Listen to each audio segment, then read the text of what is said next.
Le titre de notre émission est un peu provocateur, mais tellement d'actualité. Jésus versus le Père Noël. Comment instruire nos enfants dans la foi et la vérité, tout en leur permettant une part de rêve et d'imaginaire? Faut-il les laisser découvrir tout seuls ce qui est réel ou pas, ou les prévenir des illusions et de la supercherie? Bonjour, je suis Paul Olivier et je suis heureux de vous accueillir dans votre émission Carte sur table.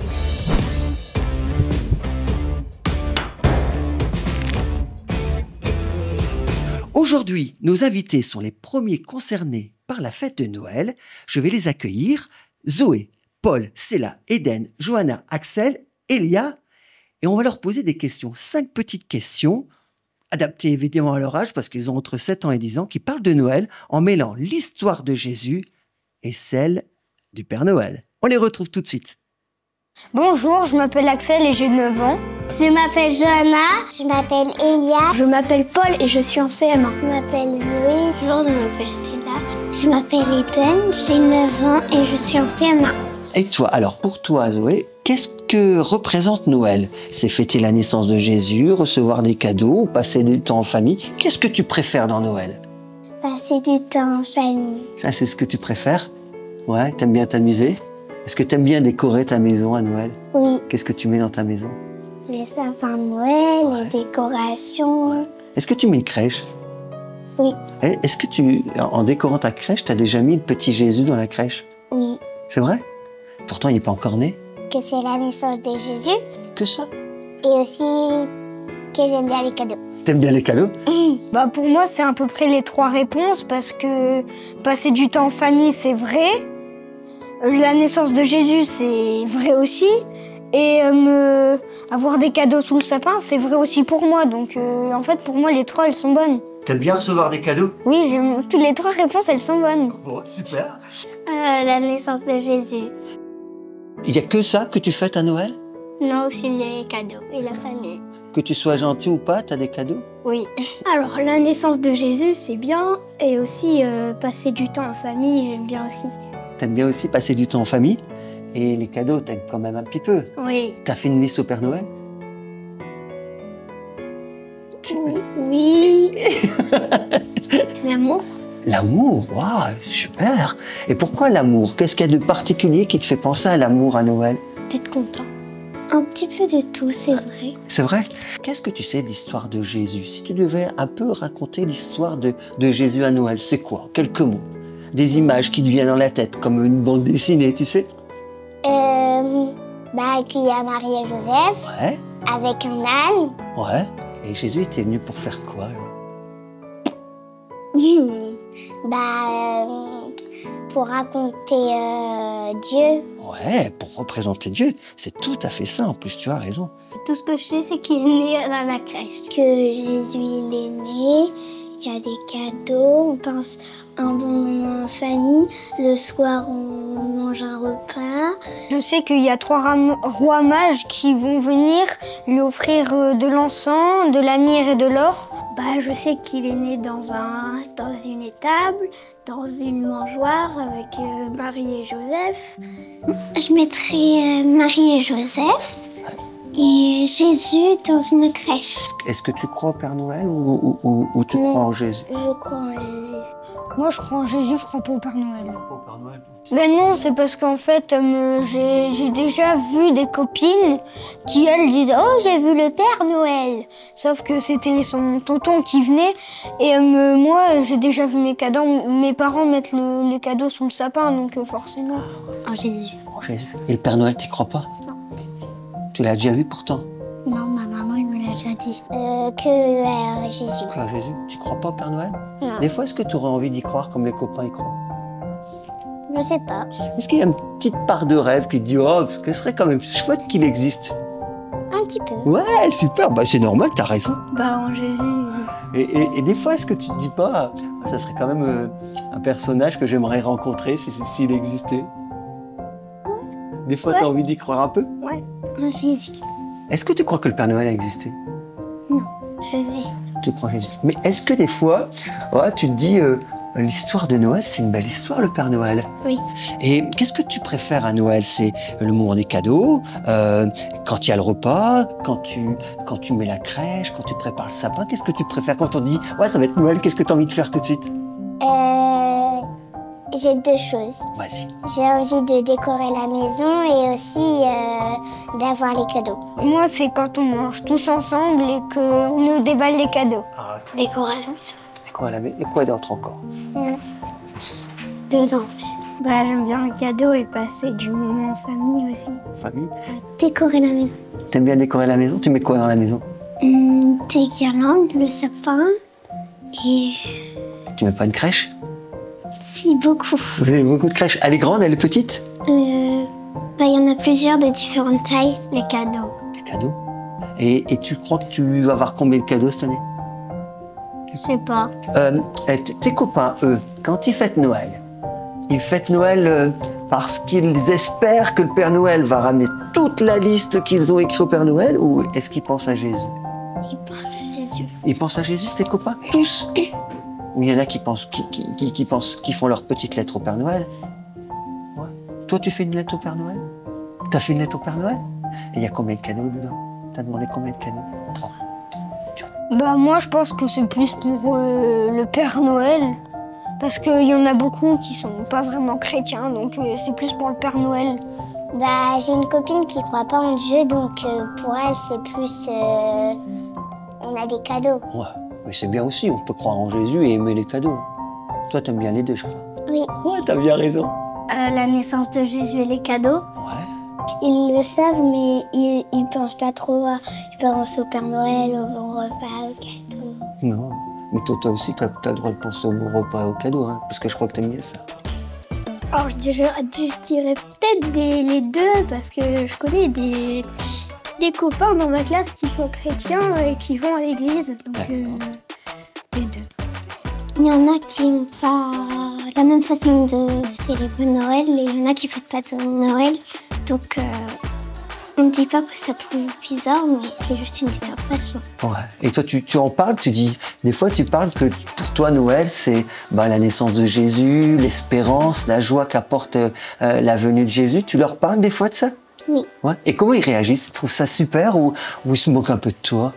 Bah, un peu entre les deux. Un peu entre les deux. Mais tu tiens ferme, toi, tu sais ce que tu crois.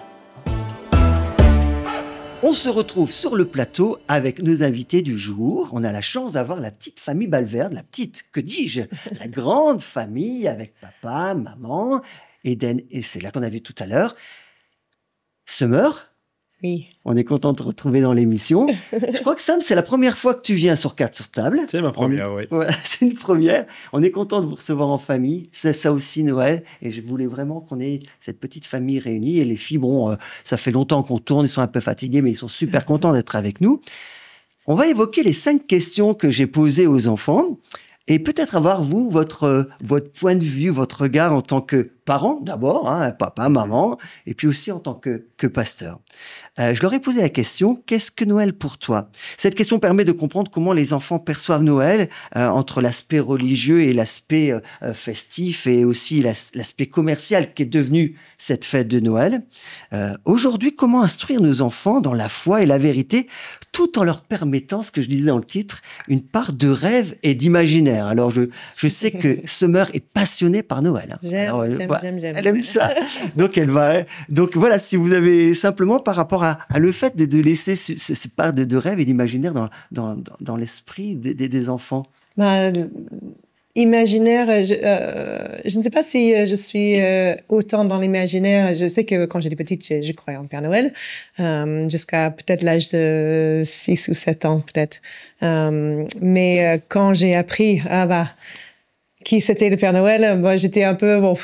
tant pis. Après, j'ai continué avec. Donc après, je vois pas vraiment un côté imaginaire dans la partie de Noël, mais j'aime la vraie histoire de Noël. C'est ça qui me passionne. C'est ça qui, au-delà même de Marie et Joseph, qui est fascinant. Mais j'aime toute l'histoire et comment cette histoire a évolué même dans le temps.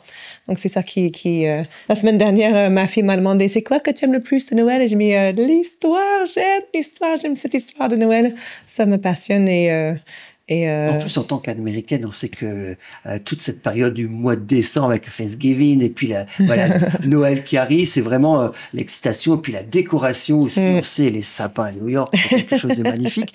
Toi, Sam, est-ce que aussi tu laisses, on t'a laissé cette part d'imaginaire quand tu étais petit où on t'a dit tout de suite, tu sais, ce personnage, avoir une opinion sur ce personnage et comment on t'a éduqué par rapport à ça? J'ai pas effectivement grandi dans l'imaginaire, on va dire classique du Père Noël, etc. Puisque mes parents voulaient assez tôt créer une séparation entre l'histoire de Noël avec Jésus et l'histoire biblique. Et puis tout le folklore qui peut-être s'est ajouté avec le temps. Et donc oui, non, j'ai pas grandi moi forcément avec. En tout cas, il y avait cette position que tu décris là dans le versus.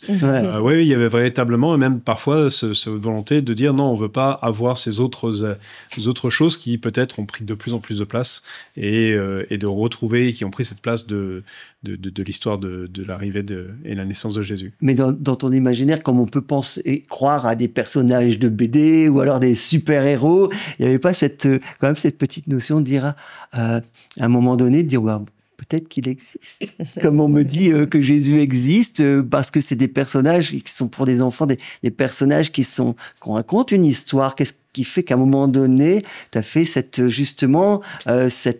découverte que Jésus n'était pas rien qu'une fable qu'on racontait aux enfants, ce qui est souvent le cas dans beaucoup de familles.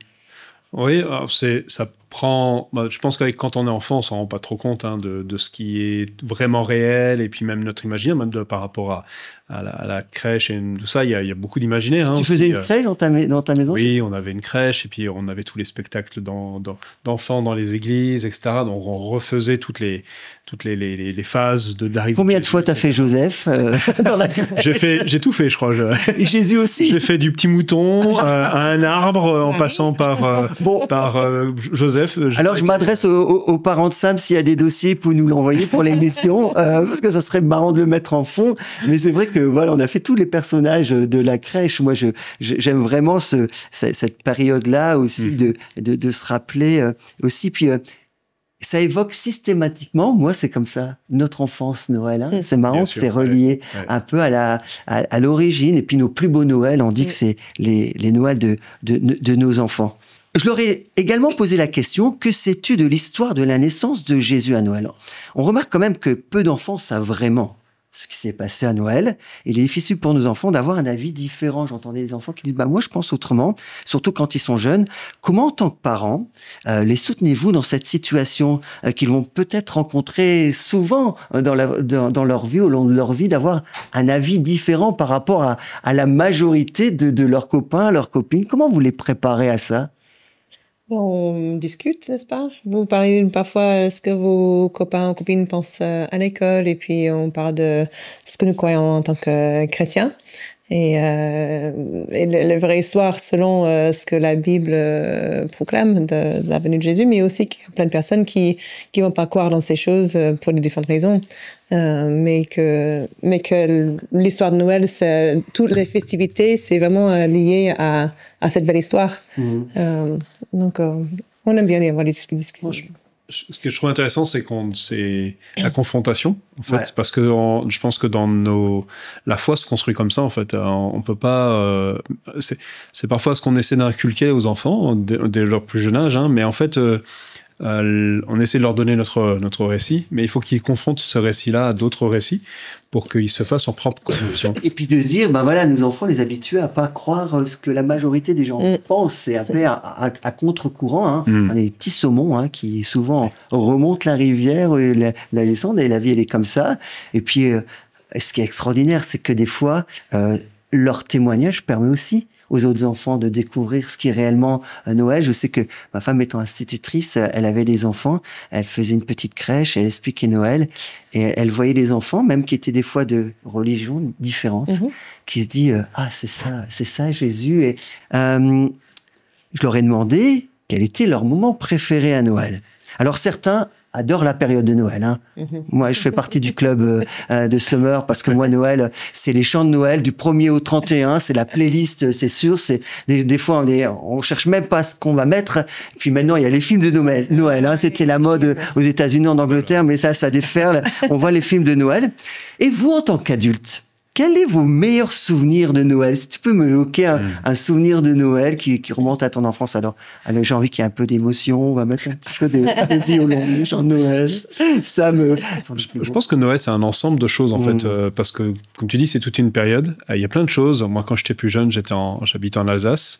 Et c'est vrai qu'on avait Saint-Nicolas, il y avait le marché de Noël, il y avait les décorations, il y avait parfois la neige. Voilà. Donc, il y avait tout un imaginaire, tout un élément, plein d'éléments qui constituaient à créer il y a les lumières, il y a les chants, il y a tout plein de choses. Puis il y a une atmosphère un peu, de fête dans tout ce temps-là. Est-ce que tu retrouves encore ces émotions d'enfance en plus que en étant papa et en famille. Ouais, c'est vrai. Alors moi, je suis pas pour ceux qui me connaissent, je suis pas un grand.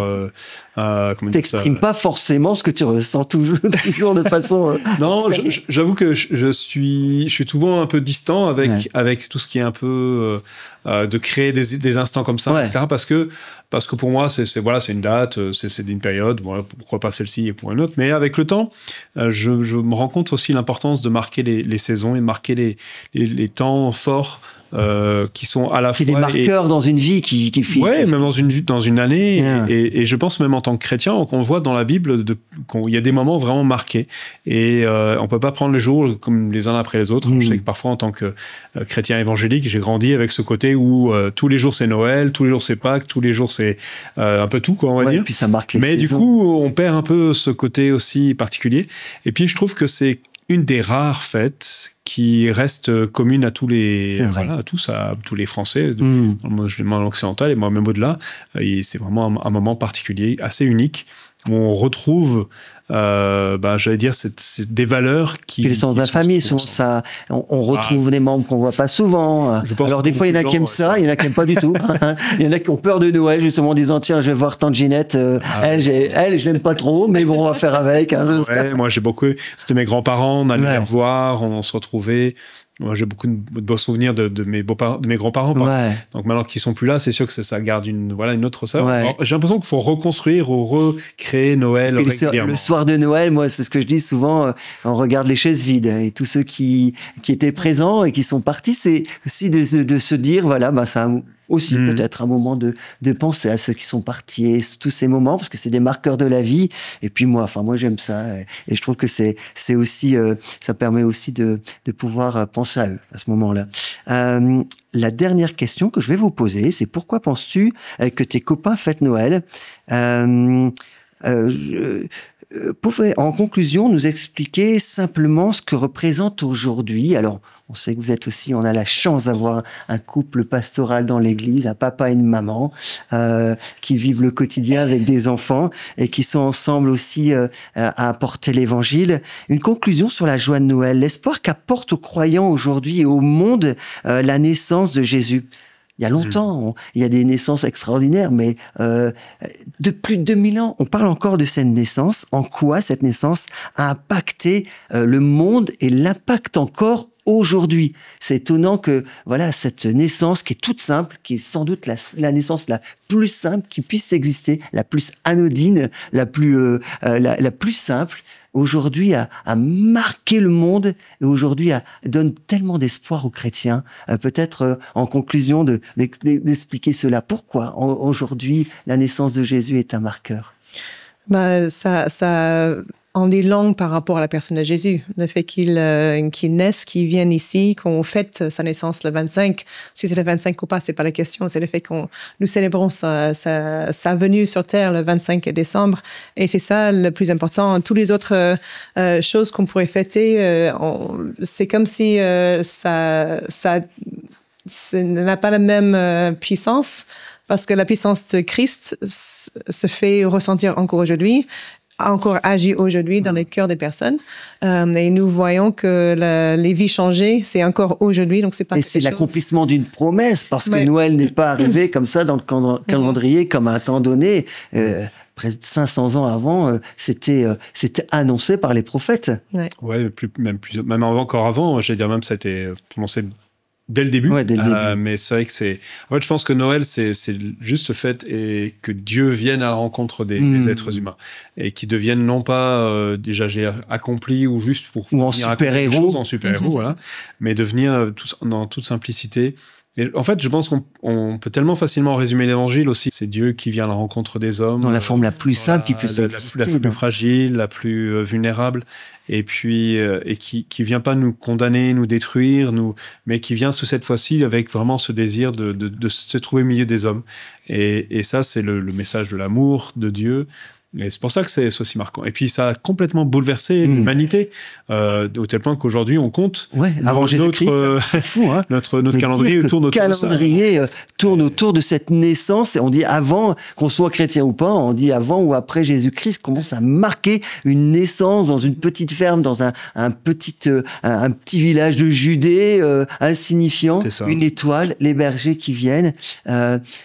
Il y a en fait, c'est cette aspect. Il y a un côté très simple et très banal, j'ai envie de dire, ou même un peu méprisant. Mais, et en même temps, il y a quelque chose de glorieux et de fort et de puissant. C'est cette combinaison qui fait vraiment la force de Noël. C'est à la fois ce côté, il vient nous rencontrer là où nous sommes, avec toute cette simplicité, notre vulnérabilité, nos fragilités. Et en même temps, il fait quelque chose d'extraordinaire, de puissant, qui vient se révéler. Et ça, en fait, et on sait que c'est le début de la vie de Jésus, et on sait pourquoi il est venu. Parce que s'il est venu, on a parlé de l'incarnation la semaine dernière, il est venu comme nous, dans la même nature que nous. Il aurait pu passer le cap de la naissance, je sais pas, arriver à 12 ans, et puis être dans le temple, et puis d'arriver comme un personnage.